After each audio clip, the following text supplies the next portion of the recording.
Les mathématiques, ça craint, mais j'ai envie de dire mais parce que si vous n'aimez pas les mathématiques, je pense que vous pouvez lire ce livre, Le théorème du perroquet, qui a été écrit par le mathématicien Duddy Gage.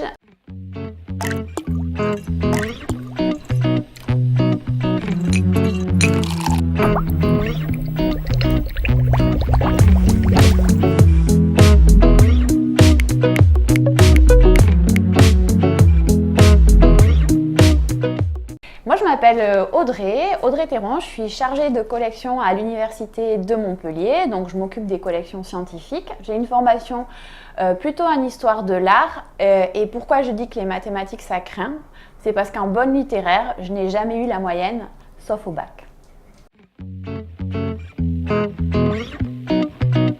Donc ce livre, il est vraiment intéressant donc, pour les littéraires et pour les scientifiques car c'est un roman policier qui parle d'un libraire installé à Montmartre, Pierre Ruche, qui reçoit un courrier d'un ami, Elgar Grosrouve, qui lui lègue toute sa collection de livres scientifiques.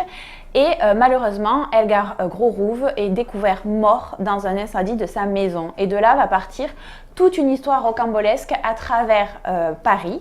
Donc on va voyager dans Paris, mais aussi dans le temps, car chaque chapitre est consacré à une grande découverte des mathématiques. Donc on voyage beaucoup, on rigole beaucoup, car il y a beaucoup de discours entre un perroquet qui parle de mathématiques, des enfants qui découvrent les mathématiques de manière ludique en voyageant et en se baladant à travers Paris.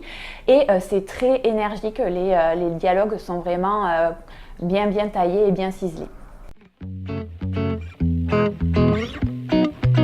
Alors ce que j'ai vraiment adoré dans ce livre, et je pense que toi aussi, ami littéraire, tu vas adorer, c'est que tu vas comprendre les mathématiques parce qu'en fait on met bien en contexte toutes les grandes découvertes avec les personnages liés à ces découvertes. Et ce qui est super, c'est qu'en plus on a beaucoup de schémas tout au long de ce livre qui permettent de comprendre les mathématiques. Par contre, le point négatif, amis scientifiques et mathématiciens, c'est que déjà, si tu n'aimes pas lire, il y a 500 pages, donc il faut quand même les lire. Et puis, c'est peut-être un petit peu assez grand public, c'est vraiment de la vulgarisation scientifique, donc ça peut être un peu léger pour les scientifiques. Mathématiciens, bien sûr.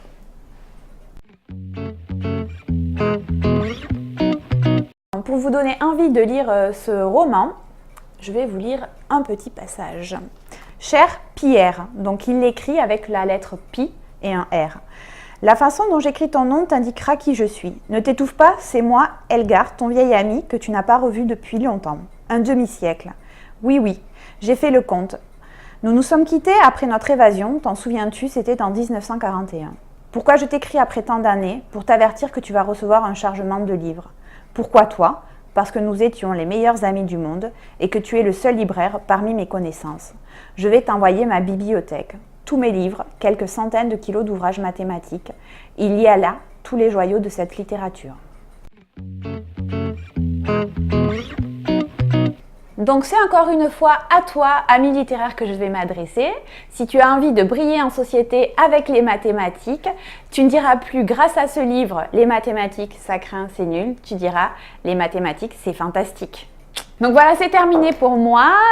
N'oubliez pas de rester connecté aux dernières actualités en lien avec l'actualité scientifique sur Écosciences Occitanique et surtout, restez curieux.